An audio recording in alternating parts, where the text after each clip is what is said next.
Je m'appelle Cécile Jourdan, donc j'ai 35 ans et je suis conseillère en économie sociale et familiale. Les conseillères en économie sociale et familiale sont des travailleurs sociaux, donc c'est un bac+3. On fait un BTS en économie sociale et familiale et après on fait une année spécifique pour obtenir le diplôme d'état de conseillère ESF.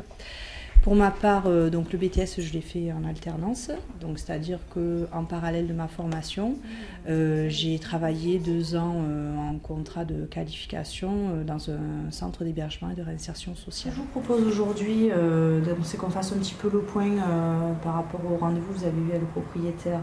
Nous, on nous interpelle vraiment pour tout ce qui est problématique au logement. C'est un accompagnement global. Il y a souvent d'autres problématiques sociales ou de santé.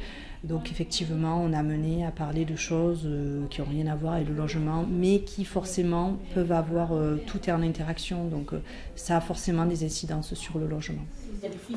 On est totalement en interface entre les bailleurs et les locataires et on peut être aussi en interface entre d'autres services sociaux et les familles. Quand on n'a pas la connaissance nécessaire, on a le réflexe d'appeler des associations ou d'autres structures qui sont spécialisées, notamment sur le plan juridique au niveau du logement. Au revoir.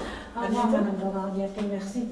On travaille régulièrement avec l'ADIL, qui est l'association départementale d'information sur le logement. Après, ça peut être des associations ponctuellement avec lesquelles on peut être amené à travailler, notamment pour organiser un déménagement, faire appel à un chantier d'insertion. Chacun a des familles qui lui sont attribuées, donc on travaille chacun avec nos propres suivis.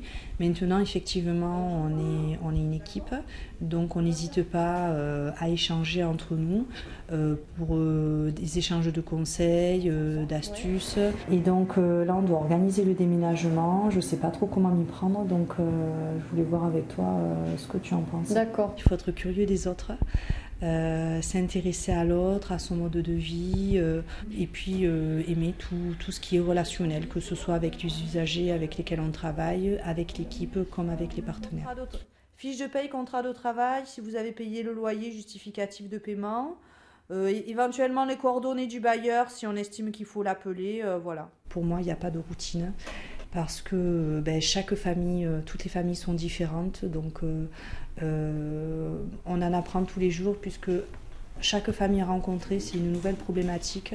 Donc c'est toujours se poser la question, comment on va travailler avec elle, quelle orientation on va prendre, c'est toujours se renseigner à droite à gauche. C'est important de se dire qu'on arrivera à trouver des solutions, même si les gens les rencontrent, ils sont au bord de l'expulsion, à partir du moment où ils se mobilisent, des solutions sont possibles. Et je voulais vérifier avec vous s'ils sont bien au tarif première nécessité. Je pense que je n'ai pas encore fait le tour de ce que je fais. J'ai encore beaucoup de choses à apprendre, même si j'ai quand même assez de connaissances pour être à l'aise.